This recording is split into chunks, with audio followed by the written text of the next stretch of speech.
swept by the Mets, but all attention now turns to the trade deadline in the coming days.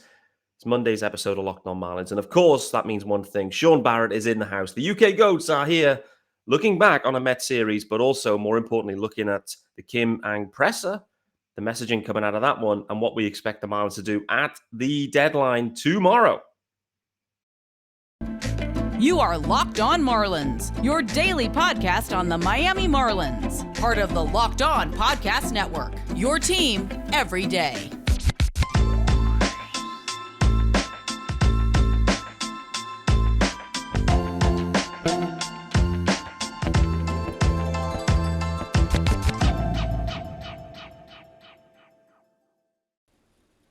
Hello and welcome to Locked On Marlins. It's your daily Marlins podcast, of course, with me, Peter Pratt, and it's the Monday episode. And boy, oh boy, we're recording this at 10 p.m. UK time. There has already been tons happening. So I'm just going to apologize right now. You may see my eyes divert to my phone through this episode. There's a reason for that. There's so much going on. So much going on right now in Major League Baseball. The Marlins have done nothing yet, but the market has been set for Richard Bleier, in my opinion, with a huge trade with Josh Hader. Now a Padre. That caught me off guard. We spoke about Hader in the offseason, in the preseason. I did think that there was an opportunity that the Brew Crew would look to move Hader. I'm surprised it's happening now. Anyway, I'm going off on a segue already. Thanks for making Locked On Marlins your first listen of the day. And today's episode is brought to you by Vroom. And with Vroom, you can buy a car entirely online and have it delivered straight to you, so you never have to go to a dealership again. So next time you need to buy a car, just grab your phone, go to vroom.com and check out thousands of great cars. Delighted to welcome onto the show, as I've already teased out, Shaun Barrett, the UK GOAT. It is the regular rotation on a Monday. Shaun, how are we doing, brother? Yes, exciting times. As you said, it's a bit of a strange time as far as trying to record a live podcast with news flashing everywhere, and we're probably liable to make some predictions that could very, very quickly and very lively go wrong. So let's see what happens over the next half an hour. No doubt about it. Like I said, the eyeballs could be at phones, but we'll see. It'd be funny if something dropped while we were on air, so to speak. We aren't actually streaming live, but nevertheless, it's a one-take wonder of a show. For those that have been listening for a long time, they will know that by some of the mishaps that we have. Nevertheless, Shaun, we need to look back on a Mets series that's happened over the weekend. We also need to then, mixed into that was looking ahead to the deadline. Kim Ang met the media on Saturday evening. So there was a few sound bites out of that one, which we'll kind of dig into. And then clearly, all eyes right now, it's the biggest show in town. It's the Major League Baseball trade deadline, which is tomorrow at 11 p.m. UK time, which is 6 p.m. Eastern time. So it's going to be a very, very fun evening for us, I think, as well. But let's look back to the Mets series. I have to call it out right now. I've already put it on Twitter. I was down visiting my dad, which meant that I didn't have the ability to watch as much baseball as normal. So what does that mean? I didn't really watch any of it. And frankly, I saw the box scores and didn't really even want to watch the highlights. That's how bad it got. I saw some clips. But Shaun, you had a few more innings than me. Maybe not that many. But what was your main highlight or takeaway, perhaps, from the Mets series? That's a tough one, isn't it? Favorite highlight, probably that it's over. Yes, it's over and we can forget about it. It was a series to forget, and ultimately, it's the Marlins now 4-10 in the last 14 games. 8 games back in the wild card. I think we can start to sort of say that the season's turned. I mean, it's not just the record. It's not just how far away they are, but it's a team, the team that we're seeing day in, day out. I don't see any reason why to expect that there's any more hope now for a productive season. So I think the Mets series, in my mind, when I look back on this season, just before the trade deadline, that Mets series really was just an encapsulation of the season. And it's funny because the parts of the games I did watch, it was funny to see, as it always is against the Mets, sort of 70% Mets fans at the stadium. It was at times it was rocking, but it was rocking because the Mets were winning. So there were some positives. Nidok come back up 5 innings, and it's nice to see the Marlins are going to need him for the rest of the season, especially if some of the trades that potentially could happen, do happen. So it's nice to see him up. He's had a pretty decent season, to be fair. So that was the main positive for me, and that just speaks to how little there was in the way of positives in that series. It was a tough series, wasn't it? I mean, when you strip it away and you kind of go on box scores and try to kind of piece together the action and what's happened. Like you said, Nick Nider back up, corresponding move. Trevor Rogers is onto the IL. We'll wait and see on that. I have to say, I did see. I mean, the news broke on Friday. Sandy went out and pitched. I'm going to talk about Sandy shortly as well. Sandy went out and pitched. The Marlins got an early lead, 3 runs in the first. Miggy Rowe kind of getting one just on the foul line, and 3 runs scored. Trevor Rogers, I'm telling you, was the biggest cheerleader in the dugout. He was absolutely pumped. He was given the biggest high fives and the most rotation I've seen on a high five. Go back and check that out. The rotation that he was getting was sensational. So very interesting timing that Trevor Rogers to the IL for 15 days for back issues. Back didn't seem to be bothering him with those high fives, low fives, middle fives, however you want to call it. So my main takeaway, though, was, and actually one other guy we have to talk about, LeBlanc is up. And LeBlanc dropped a bomb on Sunday as well, it seems. So nice for him. First career homer, I believe the day before he had a double as well. So a couple of extra base hits for him as well, Charles LeBlanc. I mean, if this continues, he's been hitting the AAA all year. Again, it's one of those, Shaun, you just have to point to, the approach, the Marlins approach here with like an Astudillo and, all these guys that they feel afraid to go with like a Charles LeBlanc because they got to add him to the 40-man and maybe they have to DFA him. Someone's going to claim him. But at some point, the Marlins just have to get the best players on the field rather than worrying about the future. I mean, who knows? LeBlanc, that maybe his only ever hit, or his last hit for the Marlins. Who knows? But nevertheless, it's great to see these guys come up from AAA, make an impact straight away, and does leave you scratching your head slightly thinking, what's been going on this year with these kind of, backup dudes and just persisting with Astudillo, mate? What was your take on that one? It's interesting. I think sometimes you see other teams bring up these unheralded guys, and all of a sudden you've got the Cardinals are always the worst for this. They bring up these unheralded guys that come from nowhere, and all of a sudden they're making all-star games. I'm not saying that that's what LeBlanc's going to be doing, but would you be surprised with the situation with BA at the moment? If LeBlanc was a starting third baseman for the Marlins next year, I wouldn't be overly surprised. I don't think that's necessarily because he's absolutely raking and he deserves it, or whether it's a case of the Marlins just need, guys in the lineup. But he's got a chance now. He's got 2 months to show whether or not he's a major league player. And I don't think BA is going to be coming back anytime soon. And if he does, I don't think he's going to be getting full-time reps. BA is at that interesting stage now where I think it's the last year of arbitration next year. It's going to be a big number for a player that maybe you don't trust so much anymore. Similar to sort of what Aggie is going to be in the case of. They could both realistically be non-tendered next year. You don't know. So these next 2 months for LeBlanc are huge. He could come out, if he can hit well and in an extended period of time, he's got a chance. And for a guy that's, come out of relatively nowhere, just battled in the minors all these years, is a little bit older, This is his dream opportunity. He's been screaming for this opportunity, these reps at the major league level his whole career, and now he's got them. Let's see what he does with them. Really good point what you made there about the fact that other teams, they seem to just throw up these guys, AAA guys, that may be performing. There's a need. It's not like the depth guys, the Astudillos, the Billy Hamiltons, whatever, that are basically there. They're kind of at the back end of their major league careers, and you add them. This is a different situation. These are guys that have no service time at all, but are performing at the level.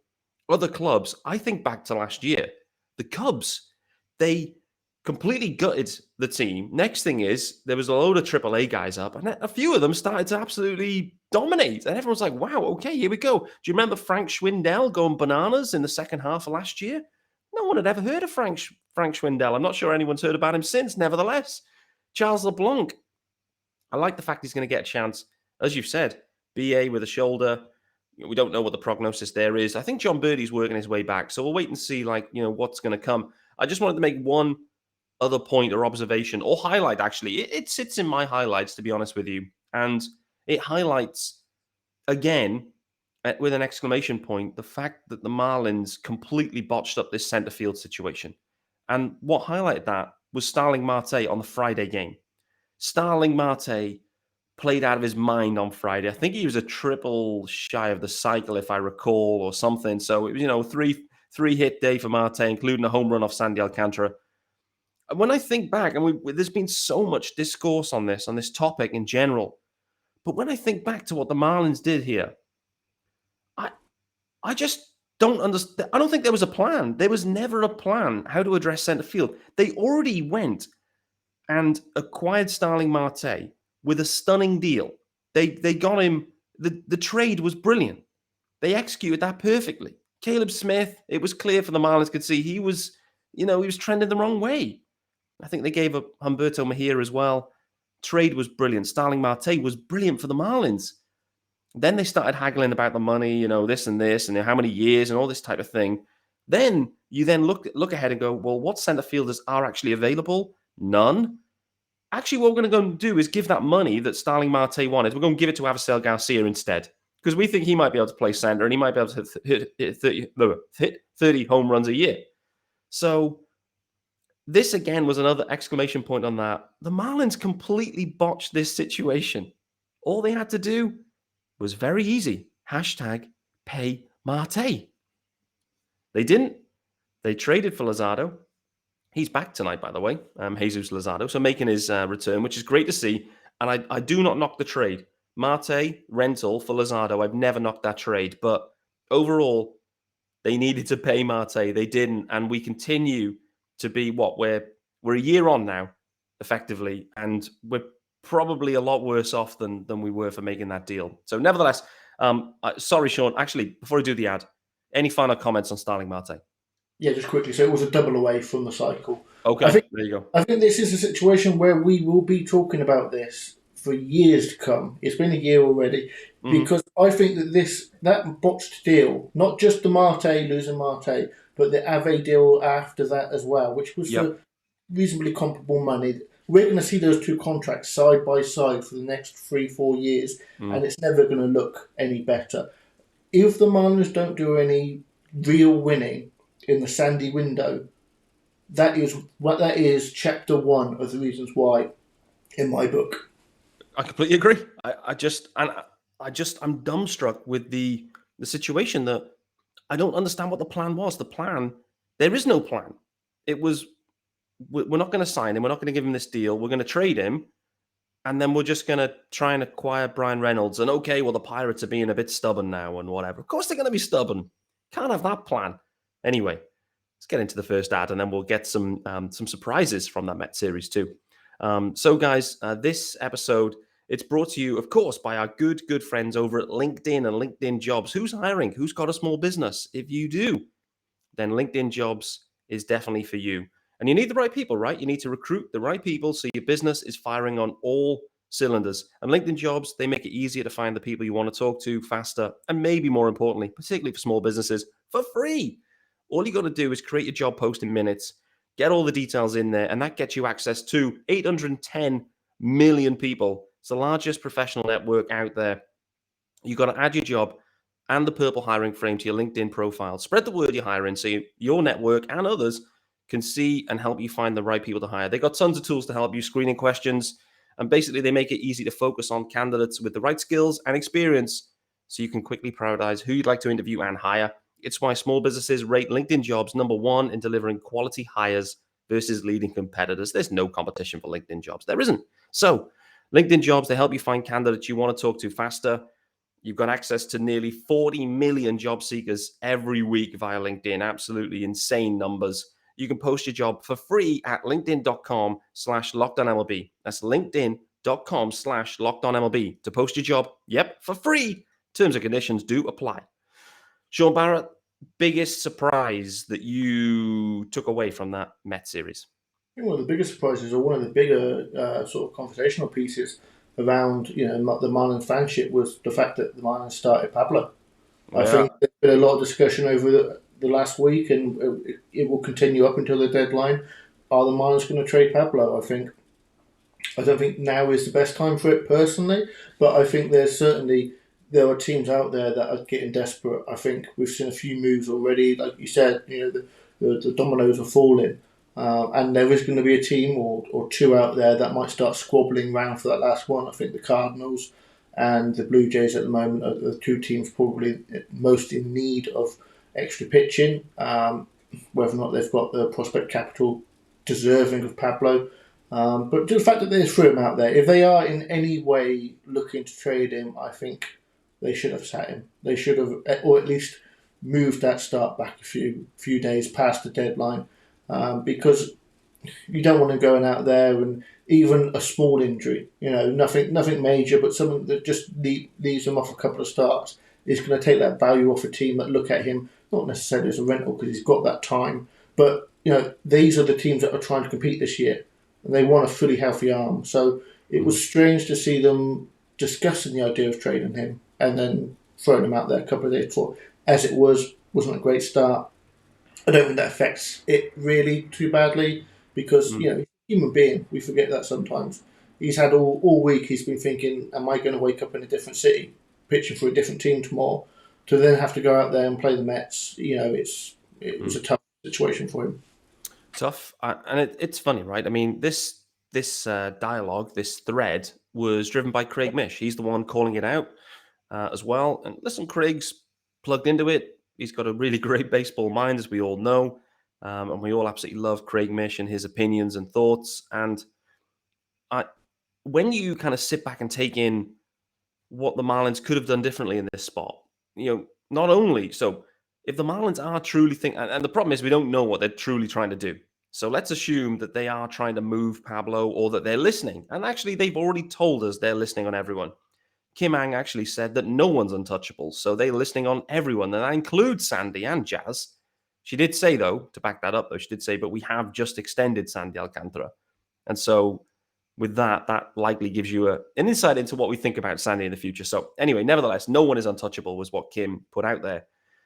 If they are listening on Pablo, and what I did hear from Kim's presser was we've got too many arms, basically. We're going to need to move some arms, and we need to improve this offense. They weren't the words she's used, but that's effectively what she's saying, which is fine. Pablo is the most valuable guy, perhaps. And so Craig's point was, why put Pablo out there in this spot when you could push him back a day? Or two, give it more time for the discourse to happen. What he feared was you're going to face a Mets lineup that is absolutely stacked. And next thing is you're going to end up getting blown up here. They've already blown Sandy up, kind of, on the Friday. So Sandy's even struggled going just 5 innings. All you do is push him back one day, and you got the Reds lineup again. You're back to the Reds for Pablo. He's just struck 11 of them out earlier in the week. So that's the thinking. Protect your asset. Don't put him out there to fail. Now, all of a sudden, Craig's point is, if you're looking to add a guy and pay a top dollar for someone in the National League, let's say the Cardinals or the Dodgers are thinking about this now, and they're like, well, hold on a minute. Pablo's just being blown up by the Mets here. What happens if we face the Mets and we need Pablo to be the 2 in a 7-game series or whatever? The confidence there starts to drain away a little bit because he's already shown he's a bit fallible there against those boys. And Craig's point again, keep them guessing. Don't create that situation where it's like, oh, well, Pablo's been blown up. If it would have been pushed back a day, no one would have ever known. And so we don't know what they're thinking, but that, when you sit back, probably was the biggest surprise of the series, the fact that Pablo made that start. All they had to do, bump him back. I know they're struggling with pitchers right now. We've obviously had Nick Nida up, Trevor Rogers in the IL, Eliezer's on the COVID IL. So they're obviously kind of mixing and matching. But Luzardo's back up today. You could have maybe fast-tracked Luzardo slightly or even just bullpen gamed it on Sunday. I mean, really, the wins and losses, the Marlins, this season's done. We know this is done. So take away that. Protect Pablo, if indeed, and actually protect yourselves. Give yourself the highest value to sell at. Now you've got this stinker of a start that's just happened, a career worst start maybe in some ways in terms of hits given up. And And now you expect Kim to be out there trying to wheel and deal off the back of that. It's a tough backdrop to make a really stunning deal. So I don't know. Any further final thoughts on that one, Shaun? I think I already mentioned that I don't think I see the Marlins trade him. Yeah, and maybe that's why. Maybe that's at the heart of it, right? And I think hopefully that is the case. I think that I just don't see getting 2 or 3 middling prospects for Pablo is going to help the Marlins in the long run. I think if we are trading him, you're trading him, in almost a 1-for-1. Either a major league bat that's controllable, or that high end bat. But I think we've seen the Yankees trade him for a starting pitcher, not giving up Volpe, one of their best prospects. I don't think teams are out there at the moment. There's too many starting pitching options. All these teams are in on 3 or 4, 5 different guys. I think there's enough pitching out there for those competitive teams that they're not going to go out there and give up their best prospect. And for Pablo, I just don't see the reason why, if that's not available, you keep him. You trade him potentially in the off-season in a more sensible deal for the Marlins. But, time will tell, I guess. Yeah, for sure. All right, let's do the final ad, and then I'll ask the 2 final bits here are the Kim presser. If there's anything else we need to mention, I think there was 1 or 2 other little sound bites, so we'll touch on that briefly. But also, really kind of looking into the trade deadline itself, and from your perspective, Shaun, what you think the Marlins will actually do. And so let's do that shortly. But before we do that, guys, final ad, and it's our good friends over at Bet Online, of course. And betonline.net is the fastest and easiest way to check on all your betting needs. You can find all your favorite sports and events at the #1 online source for odds, lines, and games. They've got everything covered: MLB, NFL, NBA, NHL, combat sports, esports, golf, football. And what I mean by that is soccer. Yes, football. They've got you in there too. I'd be absolutely piling in on Liverpool to win the title after that Community Shield performance, no doubt about it. But anyway, BetOnline, they continue to be your top online resource for all your sports wagering information. It's from live in-game betting, scores, podcasts. They've even got podcasts, and they've got you covered. So use your mobile device to head over to BetOnline today. Learn more about the action happening right now. BetOnline, where the game starts. Shaun, this Kim Ang presser, anything else that caught your eye in that one? I did see a few clips. There were some questions about Avisel Garcia and Jorge Soler that were in there from Craig Mish again. He's been a busy boy this weekend. There were some questions around Pablo as well in there that we've kind of already touched on. But anything else kind of jump out at you on that one? I think one of the few things that did jump out to me was the urgency of the questions, especially from Mish. It felt like he pushed a little bit more than you usually see, especially when you're talking GM. Not demanding, but asking more sort of intentful questions to try and get that answer.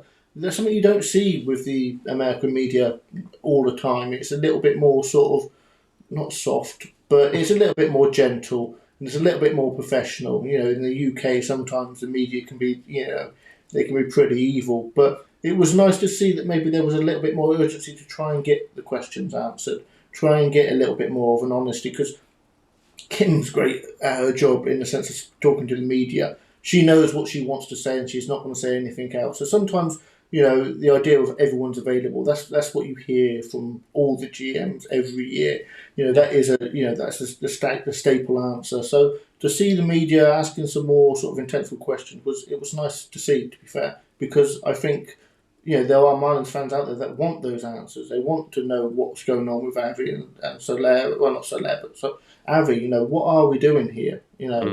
It was fun. It was interesting for me to see anyway. That is a very interesting point you bring up, because not only was there a Kim Ang presser, there was also a Spaces after the game. I wasn't in there live, but I went and listened back. It's funny. It was Kevin Barral's Spaces, but Craig Mish joined, spoke about the presser itself, but it segued into some of these topics that you're talking about and around the way the reporting is done around the team. I think the phrase that was used in terms of the line of questioning that the Marlins get on a daily basis is softball central. I think it was something along those lines and he called himself out to saying, listen, I'm not there every day. And, I just don't have the desire to be there. I've not been covering the team maybe as closely. But nevertheless, I felt I had to be there to ask him the questions and wanted to get some stuff in there. So I think it's an interesting topic that you raise there. Kim, like Mike Hill, they never they don't give anything away, right? That's kind of one of these things. They're kind of pointless conversations in many ways, these media sessions. You kind of come away going, well, we don't know anything, and we never did with Mike Hill. One question on Mike Hill, because it did pop up the other day, and it got me thinking. When we look back, coming off the back of a playoff appearance and a wild card series win, so an NLDS appearance against the Bravos for the Fish in what was a fairy tale way and story with all the COVID situations, Mike Hill somehow built a roster that managed to make the playoffs and progress in the playoffs. Was not extended. The Marlins at that point, that we felt it was a very, very critical phase in the organization there, where we're starting to, through the build, now into the next phase.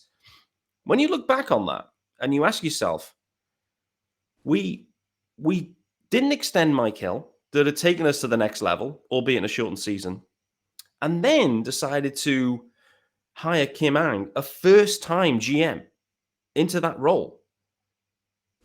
When you take away some of the names and faces and the people around that, it sounds a bit odd when you think about it. Like, that doesn't sound overly logical for the Fish to have done that. And I guess we probably did cover this in depth at the time, knowing us, Shaun, on Fish Across the Pond back then. But when you kind of reflect on it, it does kind of left scratching your head thinking, it feels a bit of an odd decision at that point that Mike Hill wasn't extended and then he bring in a first-time GM in Kim Ang. Derek Jeter, I think, was clearly really running the show back then. And now Jeter's gone. Kim's left there, flapping in the wind a bit maybe. I don't know. I don't know. What's your thoughts now as you look back on that?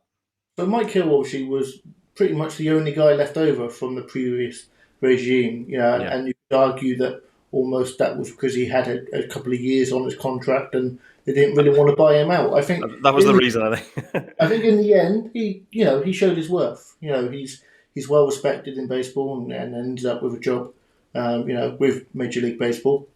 So he knows his stuff. He's well regarded. I think the second point that you made, as far as it didn't go Hill Ang, it went Hill Jeter Ang with like a lot of crossover between the three of them. So I think Hill ultimately didn't go because of Ang. He went because of Jeter, and then you could almost argue that Jeter went because Ang showed herself to be a valuable asset, and they wanted to hand the reins over to her. I think she's by the very nature of the role, that anything that happens poorly in the Marlins is going to be reflected on her and Mattingly first. So I think, the way the season's gone, it's not gone ideally. There have been situations, as we've already mentioned earlier, that haven't gone the way that fans would like it to happen. So she's going to get a little bit of attacking, but I think it's still too early. I think it's still a case of, I think, as you said, first time GM, but she's been around baseball. She knows her stuff. I think her resume, and we definitely did speak about this before, her resume is well deserving of a GM role. Had she been a man, she would have been a GM 5 years ago, in my eyes. So the fact that it took that long for her to get the role, I think we do need to take our foot off the gas a little bit and say, let's give her a chance, because there's a reason why she's been around baseball for so long. There's a reason why she's had these roles. I mean, she's got multiple World Series by being with various teams. So she knows her stuff. She's been around winning baseball. Let's give her that time.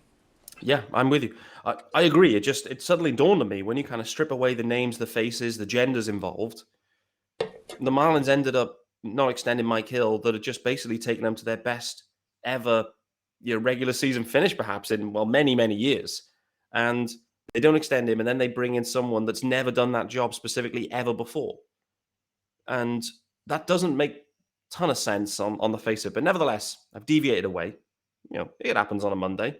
I'm just buying time for a massive trade to drop. And I have seen there's been a 3-team trade that has dropped while we've been on, which was already kind of half reported. I did see Trey Mancini was being traded. The Astros involved in that trade. Now it also seems that the Tampa Bay Rays are also now in that trade. So it's a 3-team trade. And I did put out there earlier on, I think last week, to say that I do believe that the Marlins almost need a 3-team trade to actually do something proper, like to satisfy their needs right now. So anyway, with that being said, Shaun, we're 30 minutes in already, so I'll call that out as well.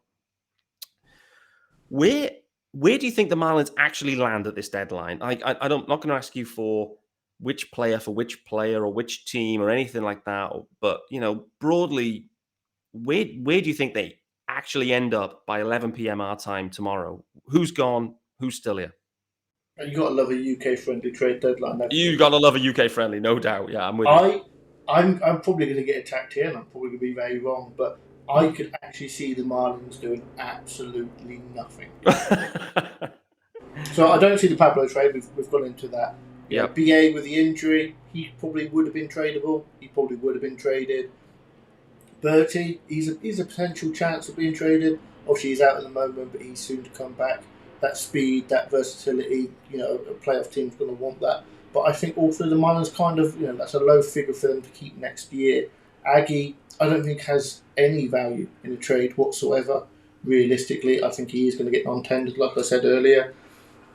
One of the bullpen pieces, Bass, O'Kurt, they have value, but they're not going to return you anything that's, going to, really make your eyes water. So why not keep him? Bass has been great. He's just had a second month of a sub-1 ERA and a sub-1 whip. He's been fantastic this year. He's on a low number next year. I would keep him. I don't see a trade out there that improves the team. We don't care about this year now, do we? I don't see a trade out there that improves the team for next year. I just don't see it. I think the trade that would make sense for the Marlins in the off-season, as sad as that is and exciting as that is, I just don't see a trade out there that works. Yeah. Interesting. I think this was where my head was at originally. Like when I was thinking about just who the Marlins actually have to sell. There's not that many that really fit the profile right now because they're either overpaid vets. Let's put them in that bracket, which sits in like an Avi and a Soler bracket. I do still think there's an outside chance that Soler goes back to the Braves. We'll wait and see because the Braves, I think, are probably hoping for a reunion with Jock Peterson too. But the question there is like, where's the Giants' heads at? They're at 500, the Giants. So like we said, 500 ball going at the deadline, we should be buying. And actually, the Giants should be too, really, in my opinion. So I'm not sure about whether Jock Peterson's available, but I could definitely see something there. But broadly, it's about, Aggie, obvious. One or two of the relievers, obvious. Let's think back to last year. Like Curtis ended up getting dealt at one point. No one kind of expected that one. It was like, oh, Curtis, okay. So I expect one or two of those kind of things to happen. But Pablo, I don't think will. I actually think the ultimate dream for the Fish in this spot was to try and do a deal with the Yankees for Pablo. To be honest, I think that was the one. And now that's now been blocked. The Yankees have dropped the deal with Frankie Montas. And actually got a great deal by the looks of it. They, haven't had to use any of their top 3 studs to get him done. Plus, Lou Trevino, I think, is part of that deal. So, I think that kind of maybe ends the dream situation. Aram talked about on Friday that probably would be the dream trade. I could definitely see something happening with the Twins, though. Like the Twins, that actually any of them central teams that are in the hunt. There's 3 of them, which again makes it interesting. But all 3 of them have problems with pitching, and so that could create opportunity. And who I'm talking about is the Guardians, the Twins, and the White Sox. All 3 of those, like they need arms. Like if they're legitimately going to push on, they do. So I'm not sure on the state of their farms. I know the Guardians is absolutely stacked. But again, the Marlins requirements so specific. They need major league ready bats. The problem with these prospects, we've already seen it before. We just don't know. We don't know. You just can't move Pablo for a don't know. You can't. We cannot do that at this stage. You have to move Pablo if you are indeed going to do it for we know he's going to be good. So, like you, Shaun, I think this could be quiet. We are literally 24 hours and 28 minutes away from the deadline. So we'll wait and see. The Marlins have done nothing as of yet. I think tomorrow's episode could be fun. I think it could even be a double episode day. We'll wait and see. I may do two, may do a pre and a post deadline one. We'll see how things kind of shape up for the fish. But yeah, I think it's going to be, most likely it's going to be quiet. Quieter than maybe we would have expected at one point. But I do think that the Marlins are sitting there in a very interesting position now that both Luis Castillo and Frankie Montas have both gone. I do think the Marlins sit there interesting in their position. And so we'll wait and see. Any final thoughts, Shaun, before we get out of here on Monday's episode? If not, then we will wrap up. No, it's just an interesting time of the year. I've gone through so many years where you've gone from, are we competing, aren't we competing, to, oh, we're definitely not. And it's a tough time of the year, these last 2 months. The Marlins need to do a few things, bring up some of these prospects, give us a reason to tune in every day. Because at the moment, other than seeing Sandy hopefully go for the Cy Young, there's not many reasons to put the game on. But yeah, we're at that stage, aren't we? I think that's fair. Like that's the vibe right now is like we're at that stage now where people's interest levels are really dropping away now from this team. One other note that has just dropped, your boy Nicky Neidert, actually probably isn't your boy, but nevertheless, you said he had a good start. Nicky Neidert has already been optioned back down to AAA, so I guess he won't be making the next start, which then makes you think, who will be then? Because I'm not clear how the rotation shapes up, but obviously Luzardo is back up, but Trevor Rogers is down. Who's left in that rotation now? Sandy, Pablo, Braxton, Luzardo, and then still one spot, right? It probably gives you an extra arm, sending him down, to bring up Luzardo, then they can just bring these guys up and down. Well, not that often, but they've got a few options, haven't they, as far as they have. Down. So it's about managing the arms. I think Neidert will probably start his next game at the major league level. It's just a way, it's creating 26 men on the roster that can contribute on that day, isn't it? I guess so. I mean, what a story for Nicky Neidert. Again, not to go off on a massive tangent, but, was, out of spring, DFA'd, no space for him. He's been terrible in AAA, like a 7 or 8 ERA. So he had to come up and give a nice start. I didn't see it in person. I had no eyeballs on it. So, we'll wait and see what that means for him in the future. I did see that Jake Fishman as well was DFA'd earlier. So he lasts one day. So the Marlins all of a sudden rattling through arms left, right, and center. Estudillo's in DFA limbo. One other guy is too, Yacobonis. He's now on DFA limbo. So, yeah, the Marlins making a lot of roster moves. That's for sure, as they try and kind of phase these arms back in. But that's us done, I think. I think that's a perfect ending point there on DFA limbos. No moves for the Marlins thus far on Monday, the 1st of August, but Locked On Marlins was here for you. Thanks for making Locked On Marlins your first listen of the day, and we will be back tomorrow, potentially with multiple episodes. We'll wait and see what actually happens. Thank you to Shaun Barrett, the UK GOAT, joining me, as always, on a Monday now in a regular rotation spot. And guys, sit back, relax, not relax,